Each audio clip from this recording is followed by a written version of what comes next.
did we want to talk anything about high voltage at all? Week, but we did. Yeah. Oh, yeah. Mm-hmm. It's all a blur. I don't know. It's all a blur. Yeah.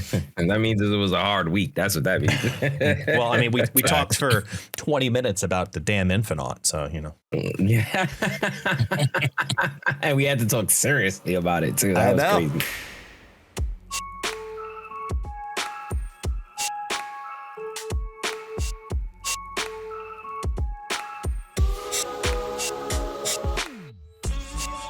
What's going on, everybody? Welcome to the Marvel Snapcast episode 45. Got you. 95, baby. Let's go. No mess ups today. We got a great show for y'all today. We got Firehair review. We got the Konshu preview. The first Ghost Rider preview. We got basic tips on how to get infinite. That's important, y'all. We got the Crown, biggest event this weekend. Let's go. We're going to talk that. And we got reading the comments from our last video. Let's go. I am your co-host, the top 5 best snappers in the world. Cino. Because I snapped that hot fire hurt, and we all rep that power on all day. And of course, I got your other co-hosts here, the SuperTechGod.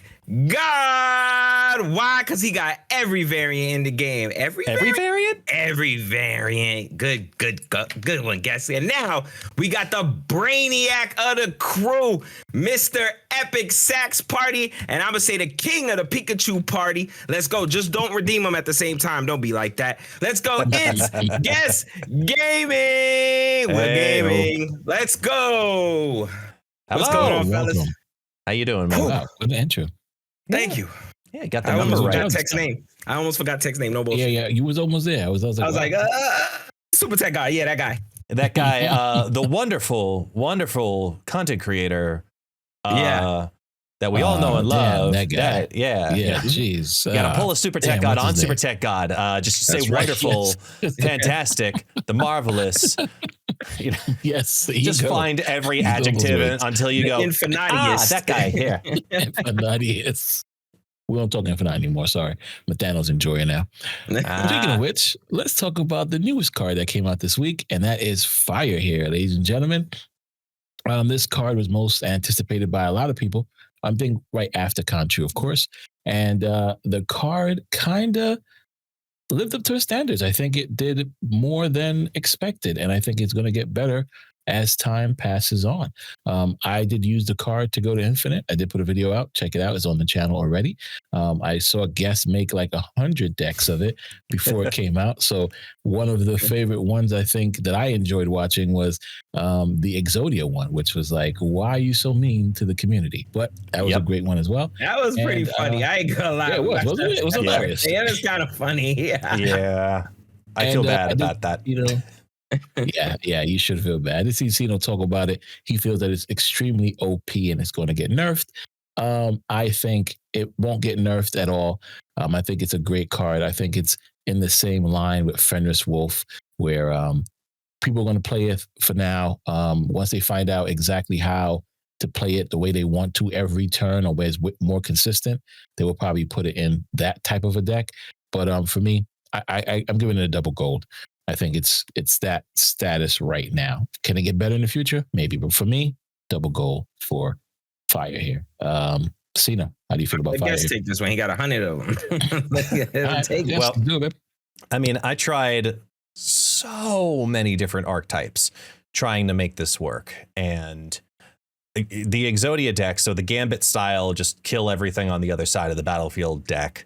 That was hands down the most fun I had with the card, because you could play things out of order. You could get the Chaos Exodia to happen and then destroy and then see it to, get replicated again. Or you could play Gambit out of order and play it to have just Gambit in the same lane, and then later on play the Wong followed by the Firehair and then Misery last, and then see all the procs happen. Like, there were so many different ways to make the line more consistent in that deck. I don't want it to be consistent, but I was, with the cubes, basically treating it like a Mr. Negative deck. It was about a 50% win rate, but I was very up on cubes. That was probably my favorite build with Firehair. And then I experimented all over the place. I was doing Darkhawk builds. I was doing Surfer builds. I was doing anything that I could destroy Thanos. I mean, just tried decks all over the place. And some of them worked. Some of them didn't. Not going to lie. I definitely lost more cubes overall because I tried so many different, combinations trying to figure out what makes this card work. And I think the downside to the card, which is what keeps it to me as just a gold standard rating, is the fact that it is so different playing this card with and without Misery. And it seems to be almost a purchase condition that if you have Misery, first off, call a friend. But if you have Misery, you will be able to enjoy Firehair to its full potential. Without it, it is a very inconsistent card. And any deck that I tried that didn't have Misery definitely did not perform anywhere close to as well. This is a pair that will be its own package. It'll probably be the Hood, Firehair, Misery package. And you could just take those 3 cards and throw them into a bunch of different decks and probably make it work. And that flexibility is what I thought the card would have in some capacities, what we talked about last week. But I expected it to actually be more flexible than it really did end up performing as. It was a lot harder to get the condition to happen as regularly as I was expecting to get it to happen, which is what held it back for me. And it's a lot more pigeonholed than I was expecting. So I'm going to give it a gold rating. But I also very firmly believe we need a little more time to kind of look outside of just the Hood and Misery and see where else we can really, truly make some fun things happen.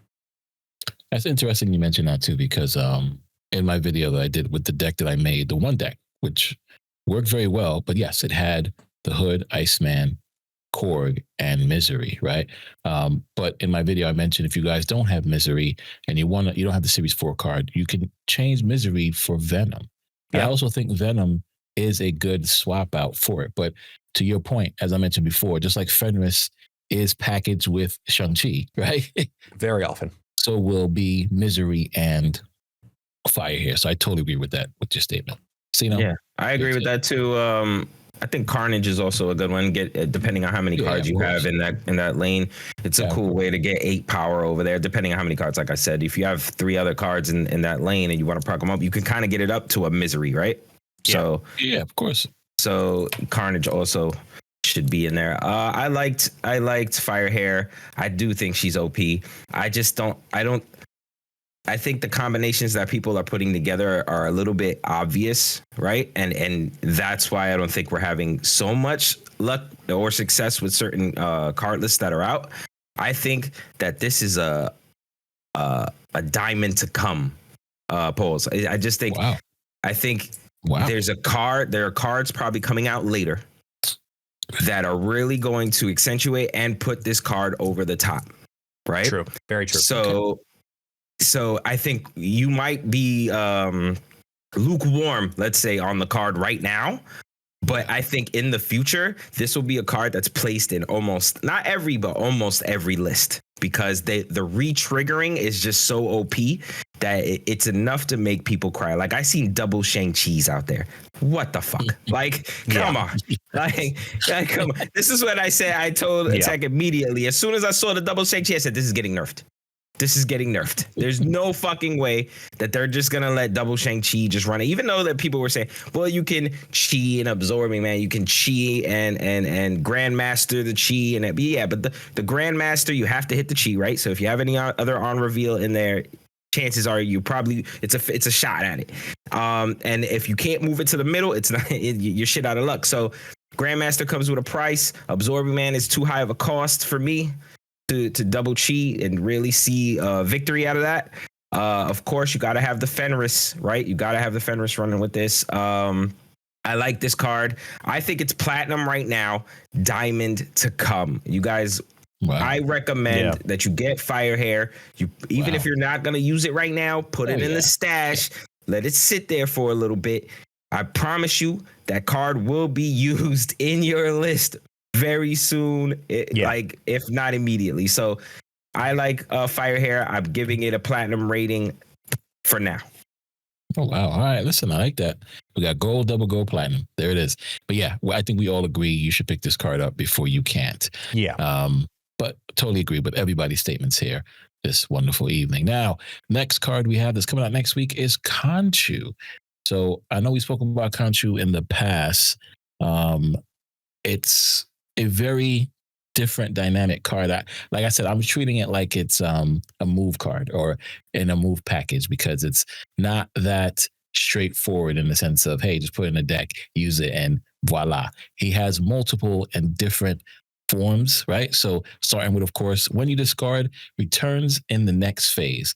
And this honor reveal is resurrect a card you discarded to another location with its power set to 5. Okay, so that's one of them. The next thing is honor reveal, resurrect a card you discarded to another location with its power set to 8.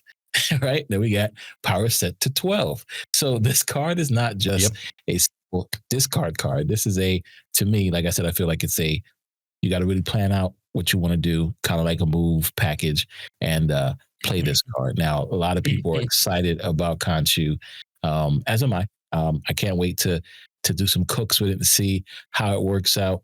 But for me right now, based on this and what it can do for discard, it has to sit at a platinum rating preview for me. Guess, what's your take on Konshu?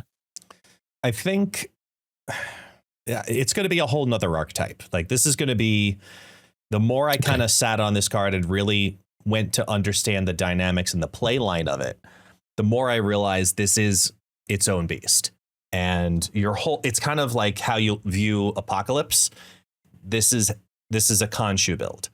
And you're looking to essentially do the mega, quote unquote, mega combination of 4 discards. 1 targeted discard, followed by, well, in conjunction, I should say, with 2 discards of this card, specifically Konshu, because for a different understanding of how your play line, which really helps you understand the card, what it's going to do, is it starts as a 6/5. You could never discard this card. You don't have to, technically. Right. It's basically then a 6/5 Ghost Rider that puts the card at another location and then changes it to 5 power. If at some point you played Lady Sif and you discarded Konshu, now Konshu is a 6/8 and then does the exact same thing. It's a Ghost Rider to another different lane, but that card now has 8 power and then again for 12 power. So looking at, double activations of Lady Sif is going to be important with this card, whether it be Grandmaster, whether it be Absorbing Man, whether it be Wong, whatever it is, getting 2 activations targeted to Konshu is very, very important here. Now, how you do that is up to you, but those are probably going to be the most common lines. Then you've got to think about what card are you trying to bring back to make all of these other things happen. Are you trying to specifically bring back something like a Hela to know that you're going to be trying to target that extra flex line to do it? Are you trying to bring back an Iron Man, knowing that you're playing Silver Samurai and Lady Sif, so that way you can bring back a 5/12 Iron Man to a random lane, which essentially is an Infinite all by 24. Itself. Look at how you want it to, and just to rub it in further. So, but if you can't, it's still an 8 power card to come back. Or if you never discard at all, it's another 5 power card. And building those lines. Yeah. What's up, Sino? You got your hand raised in class. What's up? Yeah, because I'm not understanding. Okay. I got you. Okay. I'm not understanding. Okay. So here's what happens. I got you. So here's a scenario for you. In your hand, you've got Lady Sif, you've got Absorbing Man, you've got Silver Samurai, and Iron Man and Konshu. Right. So turn 3 comes around. You play your Lady Sif. It takes your 6/5 Konshu. Imagine the animation of what APOC looks like. Right. Something along those lines. It takes that Konshu 6/5. It discards the Konshu. Konshu comes back to your hand. It's now a 6/8. Why is it a 6/8? Because that's the 3 different phases. Right. The 3 different phases of the card. It has Konshu, the card as is. When it comes back, because think of it as the moon, right? You have your new moon, so the new card, Konshu. Then you have the waxing, which is the opposite end of it to view, which is crescent. If you want to get lunar on it, right? So you've got the little curve, the little toenail. Yeah. Okay. So that's the second iteration of Konshu. But if you do the discard again, now it's the full moon. Now it's the full iteration of the card. It is Konshu full, which is at 12. So it goes from no moon to waxing moon to full moon. So as it goes through that, Konshu's power and the effect of the power that it resurrects changes with it. It is a 5 to an 8 to a 12. Those are the 3 tiers of power that come back. So turn 4, you play your Absorbing Man, which now takes on that Lady Sif ability. It changes that 6-8 waxing Konshu and now brings it back to the hand again as a 6-12. So it's a full moon. That is the final iteration of that card. If you discard a 6-12 Konshu, you don't get it back again. So you want to stop that discard happening at that point specifically. Right. Okay. Thank you. Appreciate it. I was lost there for a second. Yeah, that's why you want to target. Mention the Iron Man, because just so he understands. Yeah. So then turn 5, you play the Silver Samurai. So it targets the lowest power in your hand. It discards your Iron Man and discards one card from your opponent. If you now have that, you've discarded Konshu twice. He's now 6-12. You play him down as a 6-12, which always feels good.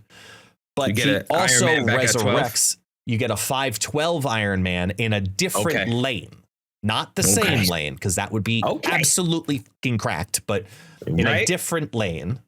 Okay. Which is kind of cool too. It's not that bad. Not that bad. So you can kind of strategize for that. Yeah, but that's like one variation of the line that you'd be looking to run. The question is, what else are you trying to bring back besides Iron Man? Because that's where everybody's brain goes first is I want the 5-12 Iron Man, right?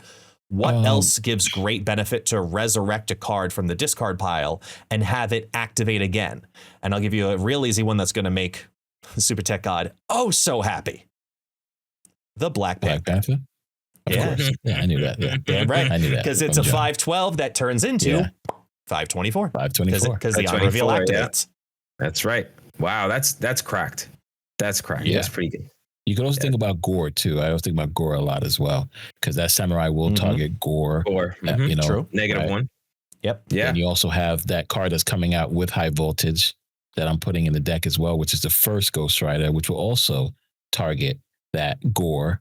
Right. We don't know yet how the math will work out. That'd be cool as well. We do. Oh, we do. Okay. We do. All right. Let's hear it because we put us on. Yes. Okay, so we talked about it last week where, this is kind of a segue a little bit into the first Ghost Rider a bit, but Ghost Rider, the first Ghost Rider as a 2/5 discards a card of the, I think the lowest power, and then reduces that amount out of the the first Ghost Rider's 2/5 amount specifically. So if you discard a 2-power card, it then goes down to a 2/3 from being previously a 2/5.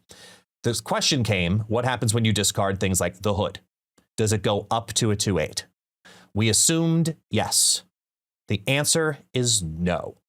It has been confirmed that it will just be a 0 flat. If it's in negative, whatever you discard, it will not go reversed.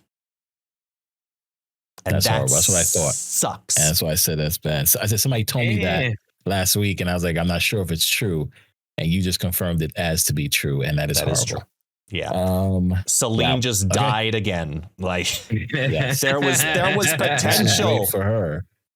This is great for her, and now and why would they? Okay, all right. Either way, I guess they thought of combinations of things that you can do that would be OP, and they wanted to get ahead of the crying before it started. I guess because you would discard like you just walk around with a hobgoblin, like right? You walk around yeah. You know what I mean? Just to get that extra. So I get it. Wong, Celine, discard hobgoblin, turn it into like a 220, like 221. That would be absolutely insane. That's correct. Yeah, I get it. I don't like it. But rewinding a little bit before we talk more about first Ghost Rider. Before we get there. With Konshu in particular, I think the Black Panther is going to be a huge card to keep an eye on. And depending on the order and how things work, you may want to consider something even like even Absorbing Man, because Absorbing Man will take on the last card played, Konshu. not Konshu. No, it will take on Konshu. It'll take on whatever card was played on 5. So if it's coming back and you played a Black Panther on 5 because you didn't get that discarded, but you bring back an Absorbing Man that's at 6, that's at 4/12, it will take on that effect. So whatever card you play on 5 is also going to be what a resurrected Absorbing Man could take on too. So keep an eye on that card as having like a nice little cheeky alternative resurrect condition, because it's just of how the ordering goes. I kept going back and forth trying to figure out what would be absolutely busted. Brood came up to mind, because that's best case scenario. You get 3 of them down. 3 of them, you get 3 of the same power all the way around. Yeah. Even in a scenario where you'd have to play like this weird like lockdown variation almost, because you'd have to lock a lane first to ensure that it lands in a lane and you get all of the broods down with the resurrect, because it's going to be a different lane. So brood is one that's going to be stupid in this archetype of Konshu Chaos, which honestly, good for brood, because brood has been absolutely crapped on for how long now? Like, should we buff them? Maybe. No. Hear me out. No. Hear me out. Yeah. Brood is a one-trick pony. You play him in Surfer builds, and that is basically it. Maybe Patriot if you want to be cheeky, but most people cut him from Patriot unless if Patriot is being played in Surfer. Because then they go, Mr. Sinister does the better job. It gives me one other duplicate. That's all I need. So Patriot, it doesn't happen as often. It's basically you're playing Surfer. All right, where's your brood? When else are you playing a 3/2 that occupies 3 spaces? You're never doing it. It is rough, but I see what you're saying. But 336? Yeah, that's going to be crazy. That's pretty. Damn. 336. That's the type of numbers I like to hear. Just saying. Let's go. I'm with it. So obviously Mr. Sinister the same way. You get 2 of them also on the board. So Konshu, like, that's why I'm saying I think this is a really unique card, because it'll take a whole new discard archetype of targeted resurrections, where you want to discard Konshu a bunch and then one other target card.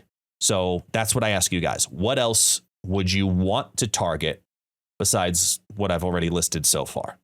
That's interesting. I thought of Scarlet Spider as soon as you started saying that too. It was like, what if you proc up Scarlet Spider all the way and then get it back and then clone it out? You'll need to magic so you can play it early. Once you play exactly. Konshu, Maybe some Luna Snow, get extra energy. I don't know. Yeah, man. Agamotto shenanigans, because those cards are crazy. I think Agamotto's cracked. I think the hard part there would be you'd have to have a really lucky blade combination though, because you'd have to get Konshu discarded twice and then played on 5. It's gonna take some doing, right? It's gonna take some work. It's gonna take some work. Getting a better understanding of Konshu, I think it is cracked. I'm not gonna lie. That Iron Man, that sounds crazy. That 524 Iron Man just sounds cracked. I like that. I'm thinking Tribunal shenanigans, maybe. If you get mad, you would have to magic or get some sort of energy cheat. I'm thinking Corvus, because Corvus discards 2 cards. Better chances of me hitting something random in my hand, especially if you're aiming for those Konshus.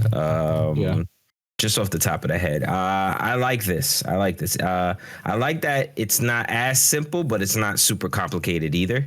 At first, the text was a little confusing until I figured out what the Konshu full and the waxing. I didn't see that on the bottom there. And then I was like, oh, okay, now I get it. It puts that back into your hand. Does that work with Collector also? It should. Since it's going right back into hand, correct? It should. Does that work with? It doesn't work with Quinjet, right? Because it is going back to hand technically. And no, because it's not a new iteration of the card. Okay, it's the same. It's like Deadpool. You see how I'm trying to cheat, right? I'm trying to cheat here. I'm like, wait a minute, how the hell do I get this down? Let's go.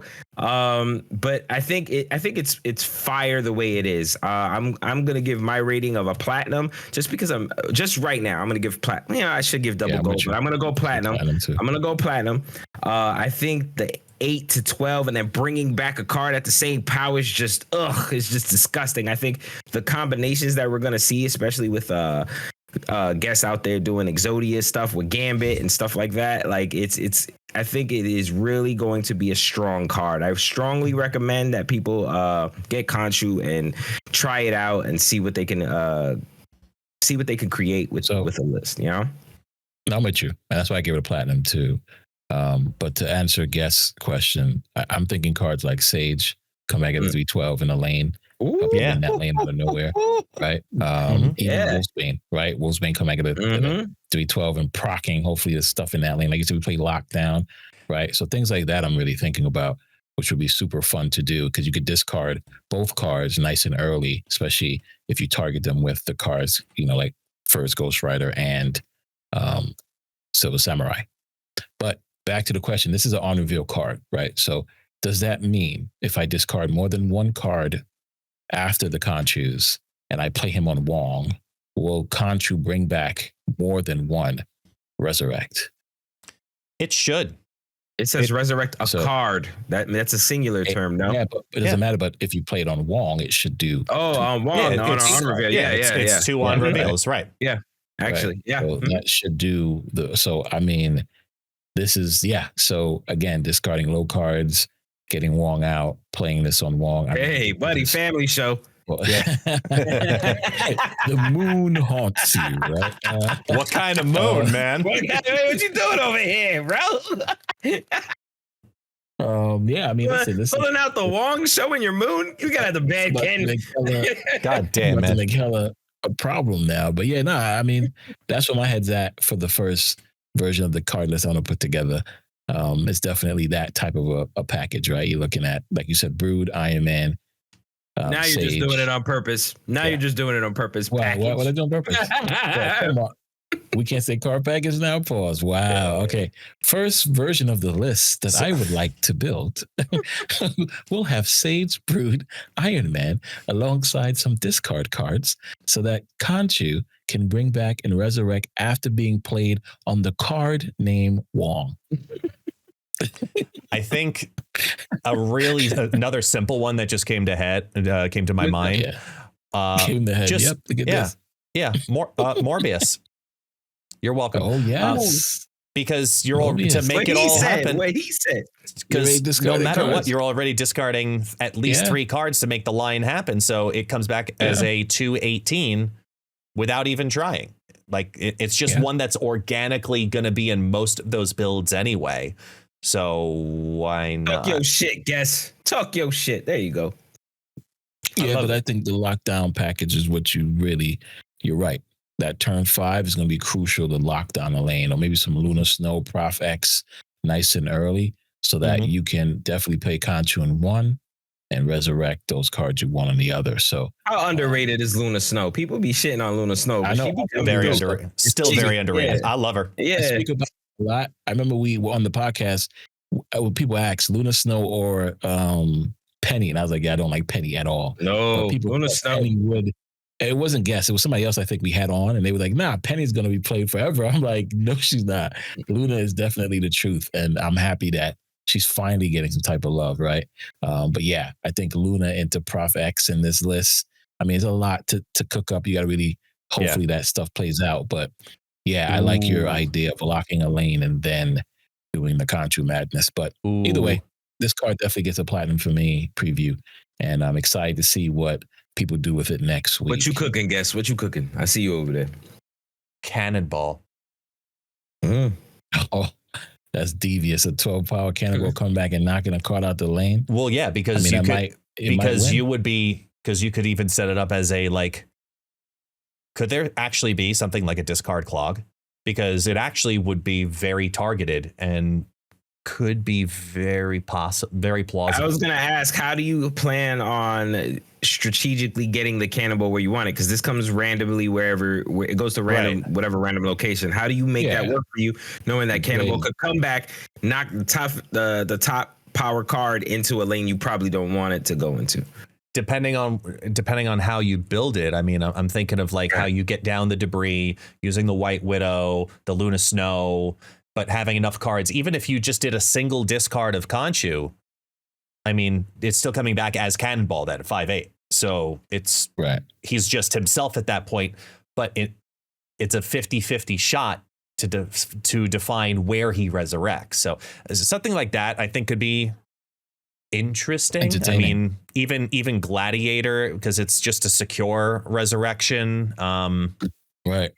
I don't know. Okay. I feel like I gotta really go through the card list again. Yeah. And just like figure out who else is going to truly benefit from it. You got a week. When we come back, you can give your fair, you know what I mean? I'll drop another eight decks on Blue Sky and Twitter and all that. You're going to see 8 Konshu lists out of nowhere. Yeah, exactly. I don't know. You know what? Screw it. We're going to break the game. Screw it. We're going to break the game. We're just going to keep bringing back Kang. See, here you go. Here you go. Guess is banned. Tech is banned too, just because he loves Kang. Get out of here. You guys get out of here. Great job, buddy. Great job. That's how we do. Oh, do man, that's gonna be fun stuff. Make sure you guys check out Guest X account so you can see those crazy lists 4:00 in the morning. All right, Kang lists. Now, speaking of, we did dive a little bit into the first Ghost Rider. As we discussed, we found out that it will not get a buff in power if you discard a negative card. Yeah. So that's great because that gives my preview exactly what it needs to be. And that is still a gold. I mean, it's still a discard a card. You're probably going to be using this card just to discard the lowest, because it is targeted discard, right? So instead of you having to worry about playing a 4 blank with Silver Samurai, right? Now you get a 2/5 that you can go ahead and discard your lowest card. Now, if that lowest card is a negative card, whether it be Gore, or if it's a 0-cost card, whether it be Sage, then you're not losing power and it's still a 2/5. So to me, this card still deserves a gold. It would have got way higher if it did absorb some of that negative power into a positive. So for me, preview is gold. We're definitely going to play this card once we play High Voltage this week. And we'll see what our rating is come the next episode. Guess, what's your I'm gonna cut Guess off on this one just because I'm not going to be as long. 2/5 fair power, fair cost. I'm thinking this could go well with Konshu also because of course. This is the way to get the Iron. This is a way to get Iron Man discarded. And get nothing reduced from the first Ghost Rider, right? Correct. You get the 0 reduced from there, so it stays at a 5. Then you play Konshu, and then you get your Ghost Rider back, right? And then you get it with the additional power. So I think that these two go pretty fair together. I'm not totally in love with it. I don't hate it, but I'm not totally in love with it. So I'm going to give my review as a gold. I'm going to go gold for now. Unfortunately, to me, I kind of think my rank will probably go lower. It'll probably go to double silver. Okay. Just because I don't like the cost reduction from it. I mean, the power reduction from it when you discard a card. It's just, and then like you said, the negative doesn't add power to it. So it's like I was really counting on that aspect of the card to really make it OP. And the fact that they declined that kind of brought it down in my eyes. So my first initial reaction is I'm gonna be fair and I'm gonna give it a gold rating, but I'm not too high on the card. But I do like the fact that you could get the Iron Man discarded and then bring it back with the Konshu and get that big power increase. I like that. Yeah. Nah, for sure. That's the list I'm building already has first Ghost Rider, Moon Knight, Gore, Konshu, Iron Man, Sage. So we'll figure out the rest after that. Guess your take on the first Ghost Rider. I can't believe neither of you see the inevitability with this card of giving giving yet again another tool right back to Hela. Oh, yes. Because absolutely. Here's the difference. With this card in particular, it replaces that need for wanting to play Silver Samurai. And the only reason people were playing Silver Samurai was to specifically target Iron Man or sometimes Gore. So no matter what, it's a 2/5 versus a 4/5 to do almost the exact same job in those archetypes. Now you can do that on turn 2 of the curve instead of turn 4, which is when you would play Hell Cow more often than not. So and now you can do both. So it is going to further feed that archetype back a little bit further. Now, all of these other cards, all these other decks, like even if it hits a 1 power card, okay, it's now Colleen Wing. Okay, it hits a 2 cost card. Sorry, 2 power card. Okay, now it's Blade. Like it's not bad, even if it hits a swarm and it's a 2/2. It's a 2/2 that specifically hit the swarm that you've been trying to hit with the Colleen Wing. You gave yourself another tool and you're able to do it. So it's, I think, being a little undervalued within the discard archetype. It had flexibility outside of that archetype when we had the consideration that the negative power thing could happen.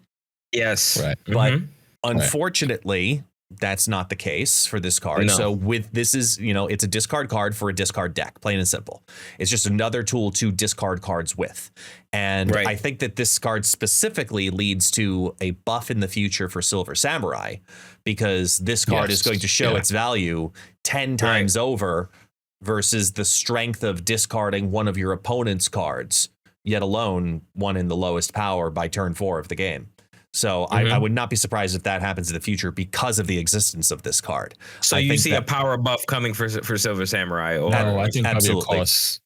I think a cost. I think you go to a 3 cost. No, I think they'll go the opposite direction. I think they'll go with either a 4/6 or maybe even 4/7.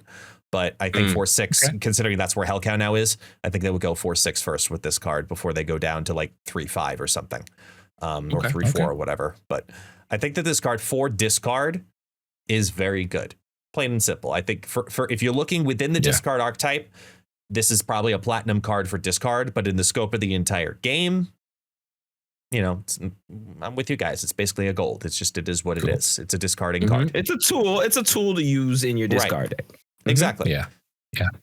I was trying to think of like Fenris. That would be kind of, but that's more of a Silver Samurai. No, I was trying to think of like cheeky ass ways to make this card work in the negative zone of like get it down because you discarded like a 6/12 kind of a card and now it's a 2/-7 and then you like Viper that shit over or something. Like I was trying to figure out weird ways, but it's so hard to make that happen and have the right deck to do it in, because you have to bring it down more than 5 power to justify it. It's brutal on curve. It's brutal on curve. Yeah. It's a very I mean, listen, you could put every big power card deck and just this card, right? Because if you want to hit one of those bigger cards, you're going to have that way. It has to be the lowest power card. But the problem, but if you do that, you're just discarding the Viper. Exactly.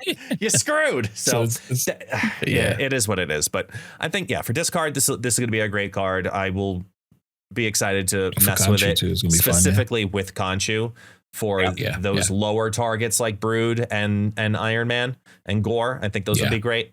But I mean, outside of that, also, it's a good tool in Hela also. Very good tool. I don't want it to be, but it is. Yeah, for sure. Well, like you mentioned before, nobody's playing Hela now. They're going to play Hela real quickly. And because this is not a paid card, this is a free card. All you got to do is play High Voltage. And now you have this amazing card. All right. So kicking things off, talking about getting things that are awesome. I Reach Infinite. I know probably Guess and Sino isn't there yet. Not yet. We have Guess is close though.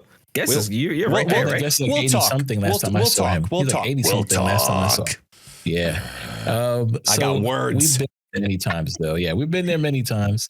So we want to talk about basic tips that can help you guys get to Infinite. So, I mean, I'll kick things off, of course, with take chances, guys. I know a lot of people don't want to take chances. Somebody came in the stream and asked, "Hey, Tech, I'm always stuck in the 90s. I never get to Infinite. I don't know when to snap or when to retreat."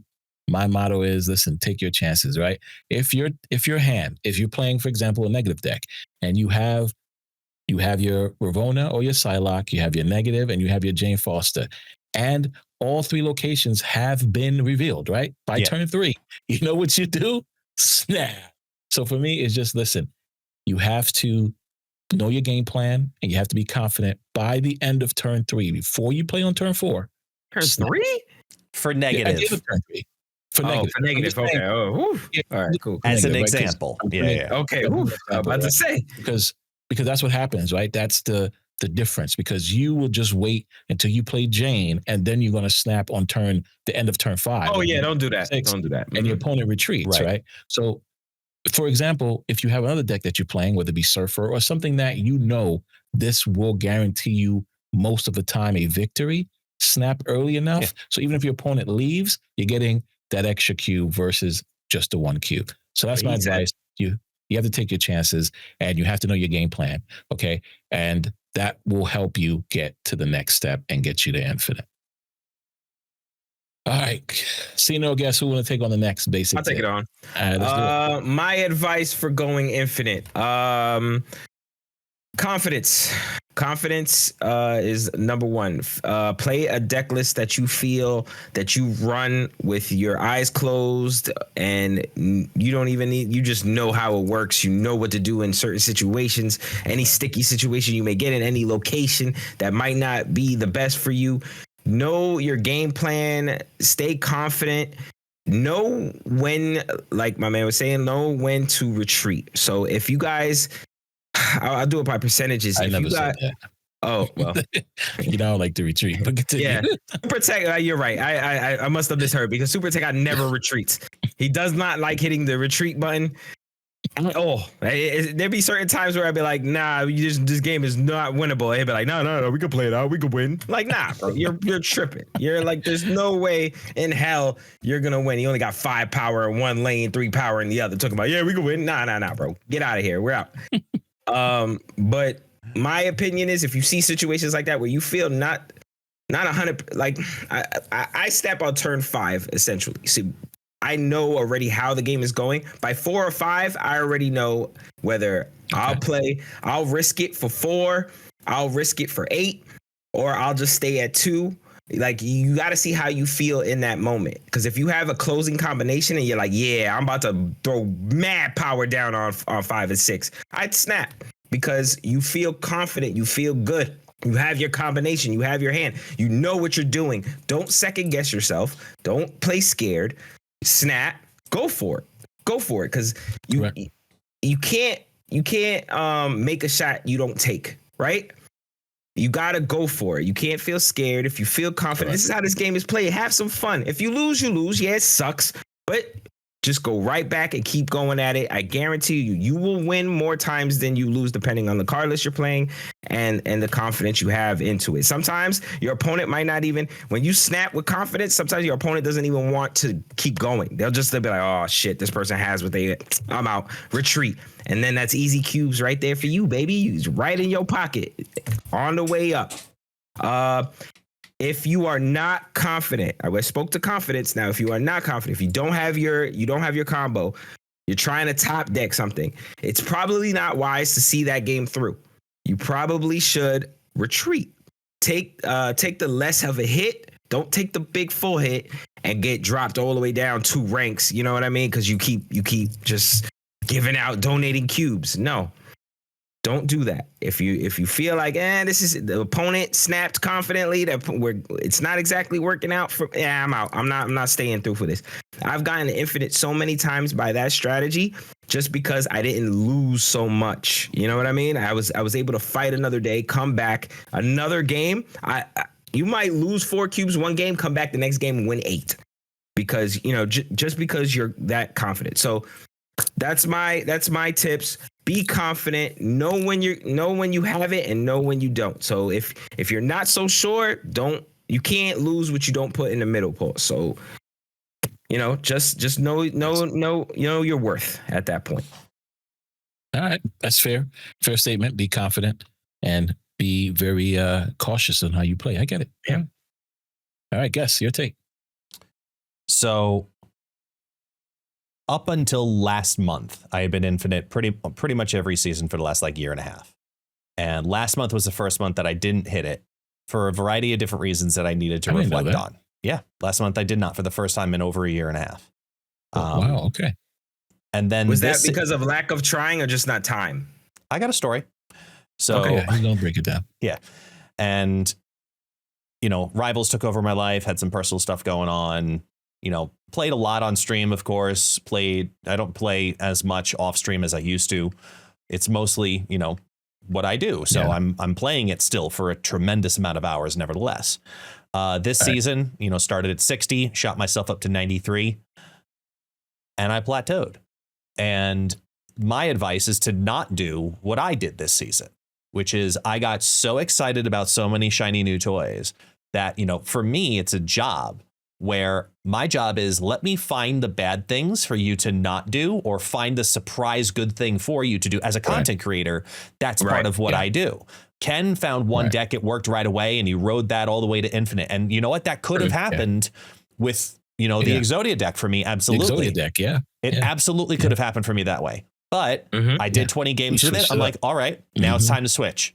I did another 10 games. It was doing bad. Now it's time to switch, just to try different things all the time. And kind of speaking a little bit to what Sino was talking about is play what you're comfortable with, play what works, that you know the best inside and out most consistently. If you watch the top performers of this game, they more often than not, they have 2 or 3 decks really, really, really well, you know, established under their belt, or they're known for because they've just played it so many times. Like everybody knows Jeet knows Phoenix Force inside and out. Everybody knows, you know, Lammy series is the bounce god. Everybody knows that. Just put Infinite in the fucking deck and give it to Ken. Like everybody understands all of that, and everybody has, you know, an archetype that they prefer.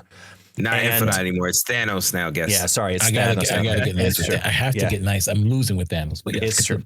But for real though, like it constantly switching decks may not always be the best strategy, because if you find something that you're comfortable with, the more time you put into it, you will not only become obviously even further comfortable, more comfortable, but more importantly, you'll be able to find the random situations that you can exploit for, you know, a certain location interaction, an order interaction.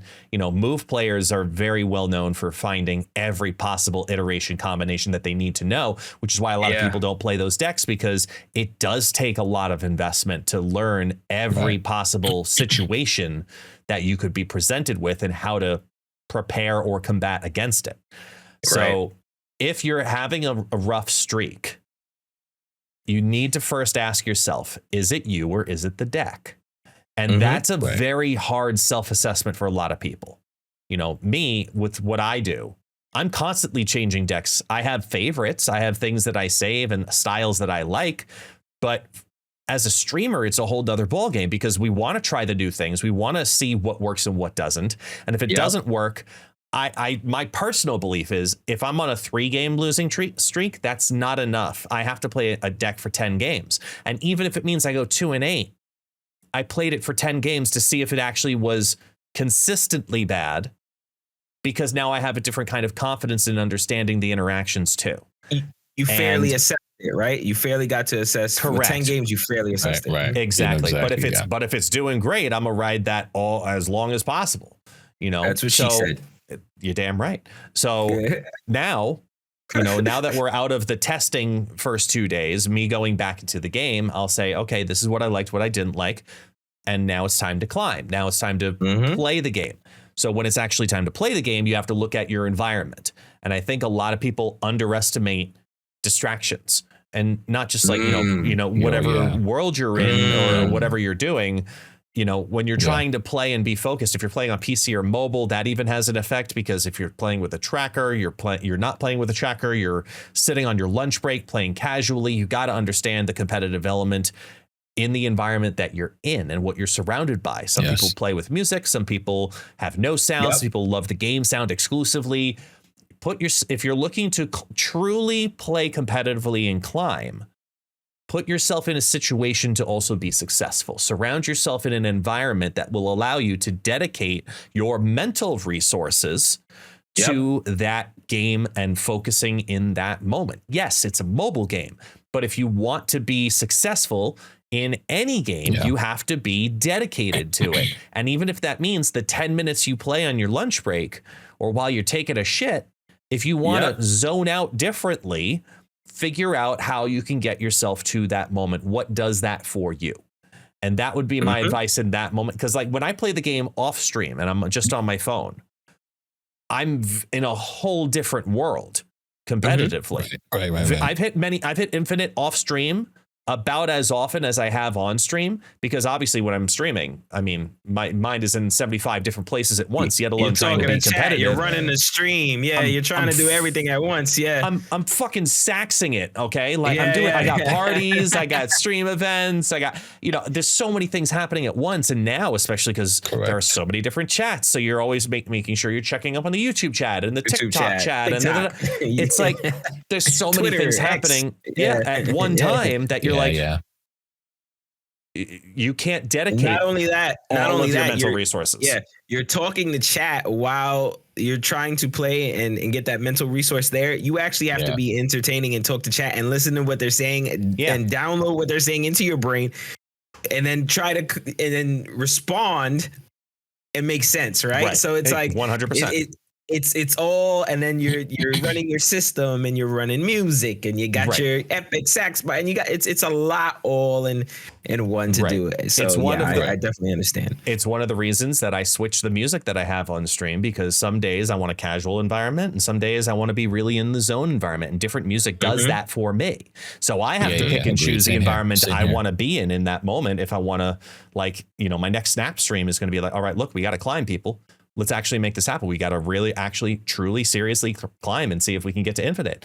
So if we're doing that, it's a whole nother environment for me, and I'm in the zone and not testing. Just be weary of that as you go into every season. What is your goal of this Snap session, and how am I going to achieve my goal?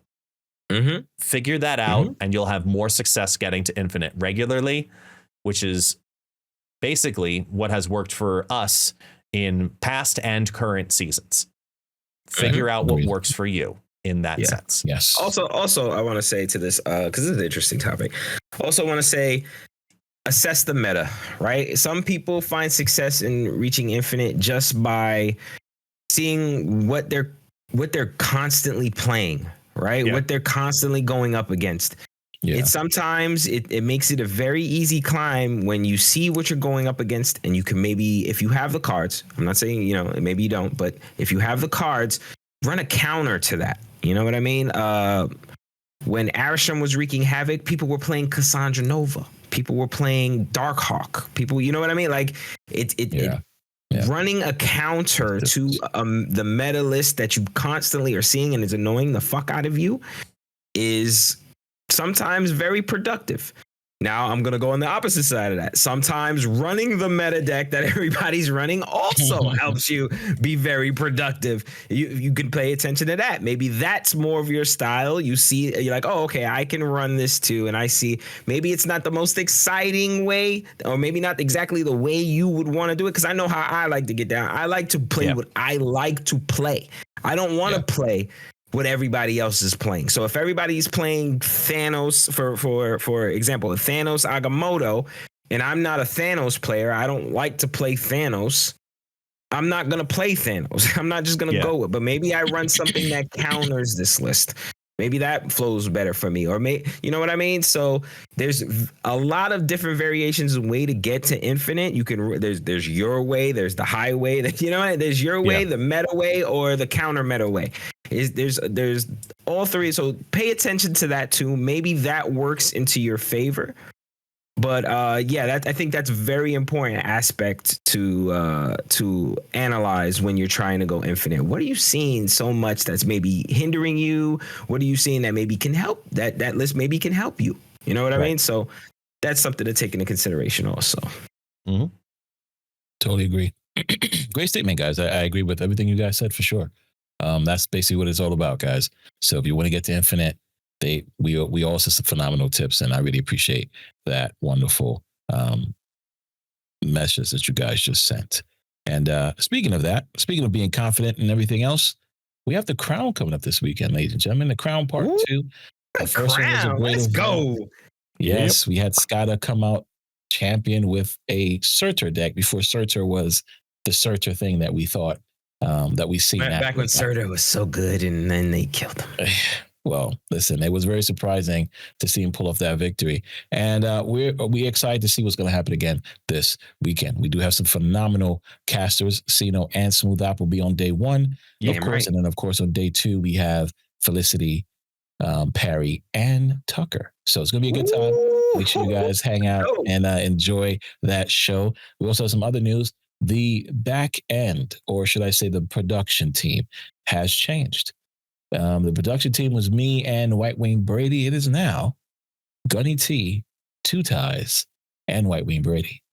So what happens to Tech? Well, Tech is joining. No honorable mention. I was part of it. I said Sino and Smooth Dog will be casting day one. No, that's casting, but I was also part of the production team also. I just want to get that put out there for the women's tournament of power. You were voted out so fast, he forgot your ass. I didn't even get, I know, right? Didn't even get a credential. Like, damn, God, damn. Yeah, okay, yes, yeah, maybe, yes, okay. Maybe. Sino's part of the production team. He's no longer part of the production team. Guess who's no longer part of the production team? SuperTechGod. I'm no longer part of the production team, so that means I am joining the crown, guys. And that is, we're introducing something we call the bounty. What is the bounty, you ask? Well, the bounty, what's that? We're going to put on day one, we're playing multiple rounds. So if you're lucky enough to square up with me and beat me, guess what you win? A battle pass for this season or the next. So listen, you have chances to win a battle pass. You have chances to win part of that huge prize pool. All you got to do is square up with me and win. That is it. Yo, so get your battle pass, man. Go smoke that bullshit. Let's go. Is that we're gonna see what happens. It's gonna be a good time. I'm excited about that. So believing y'all. On to our final topic of the evening, and that is reading the comments from our previous videos. Now, I do read some of these comments. They're hilarious. I don't give you guys enough credit. So we definitely want to go through and talk about it. Of course, except for the guy that said I should be out. Forget you, bro. Matter of fact, this is our podcast. You, bro. Nah, just ouch. So we have Min Nugent Snap. I think we know him as something else. Happy that Cena was back because Cena wasn't there the week before. We have John Mercy shouting out saying Ceno's intros are top five. All right, shout out to you. They say we are so chaotic. They love it here, which is awesome. All right. And of course, we have Fighter Champ. That's saying, he brings the chaos. No, you do because you don't shut the fuck up. It's my job to fucking talk. All right. Guess I bring the hypeness. Exactly.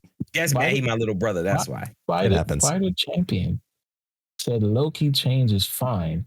Probably with the prior version was that he drew a card. We all disagreed. We all said that this low-key change is horrible because he's a 1-2. How dare they do that monkey crap? So, but Fighter Champ think it's fine. All right. Then of course we have Mustard Design. My Black Cat, my Black Knight combo is ruined. I love the package for Eson's deck. Yeah, they should rework Hela to resurrect some of her minions with no abilities instead of cards from the discard pile. Or maybe she goes to ongoing with the total power of your discarded cards. Anything that stops shifting the nerfs to other cards in discard and make it. I do agree with that for the decks. Stop nerfing other cards. Somebody did mention. I don't know if it was in the comments or was it somebody else. I don't know if it was a guest as well, but saying that Hela should just be banished after she discards after she's played. Right? Somebody said if you want to get rid of 9 power that bad, you should just said, hey, after you play Hela, she's banished. So they go get 9 power. I like the banish. Too. Interesting. That probably would have worked, right? But nonetheless, Beta Ray Bill Lover says Loki is the most fun card in the game. Legit don't get why people hate him so much. I miss the 4-5 iteration every day. They also said, nah, Hela is too effing good. Man, I'm sick of her 50-50. There's no way of knowing if I have her or not. This is BS.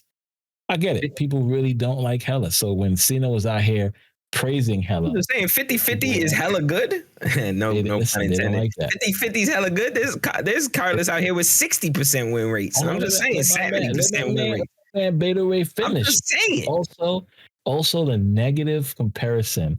You can see that they dropped a negative turn 4, but with Hela, you don't know if they have her until she drops on turn 6. So I believe, Cena, you mentioned that And he's like, well, listen, there's a difference because on turn 4, negative is out. By turn 6, it's going to happen. Okay, that's a fair point. Touche. Yeah. I also feel like Doom 2099 caught a stray and is possibly going to be dead. Has anybody been playing or seeing Doom 2099 in meta? I have not. So maybe Doom 2099 is going to. Maybe that person's right. Yeah. Yeah. I think we is a very disconnected nerf. I think they were really just trying to get ahead of the next meta and thinking that Doom 2099 was going to come back and just prevent it from happening. And they're damn right they did that. They nerfed that thing into the ground now. But I must iterate my favorite comment, if that's all right by you, from last week's video, because I'm going to read the whole thing before Sino interrupts on it specifically. Yeah, please. This is from XLX the Stalker, XLX6729. Shout out to Stalker. Yeah. The Sesame Street intro. This episode is brought to you by the number 94. 94 is 9 10s and 4 1s. So big, so fun. Keep counting, keep learning, and we'll see you next time. Hands down the best comment of the week. Without a question of a doubt. Because, man, the amount of crap we gave him after the recording as well, just as much like, Jesus Christ. I was definitely not on my game that last intro. I'll tell you that much, guys. I was off on that one. That was indeed hilarious. I still believe we only have 45 episodes. This shit is a sham. All right? They trying to lie to us. It's a conspiracy, guys. This is the, what they call that? The Mandela effect? Cut it out. Yeah, exactly. Speaking of Mandela effects, did you guys hear that Usher? They said that Usher was saying, who's in the streets, not cruising the streets? No, and that's wrong. On that note, y'all, thank you so much for listening. Because it is crazy. But before we go, stop cruising the streets. See how crazy. Who's in the street? Who's in the street? Nah. You guys see back there? There is a Marvel Snap art book that's on sale, guys. We did pre-order it. We got 2 of them. They came in pretty awesome. I didn't open it yet. We're gonna open it on stream, but we do have an extra one to give away. So you guys might have a chance to win. All you gotta do is leave a comment down below and let us know what. Give us some awesome hot topics that we can go ahead and talk about. Shout out to we've gotten at least one that we're going to cover next week. And we definitely want you guys input. If you have questions you want on the podcast, just throw it in the comments. Let's just keep it real simple. Tell us why you're mad. Yeah, that's fair. Yeah, that was one of our old topics, actually. Yeah, there we go. Tell us why you mad. It was one of the old topics back from the other podcast. So not other version. Yeah, let's go. Tell us why you mad. You heard? Let's go. All right, guys. I like it. All right, guys. Next week, we're going to have talk time run times next week. All right. We're all going to have like little counters at the end that shows how long we talk. All right. No, we ain't. Little competition. As the editor, fuck you. They say I have a lot of run time. No. We'll really see who got the run time right here. Let's go. Guys, let's know in chat who talks the most on the podcast, please. Is it Sino? Is it guest? Because clearly it's not me. So I'd like to know. Yeah, for some reason, this is on your fucking channel. All right, peace. Let's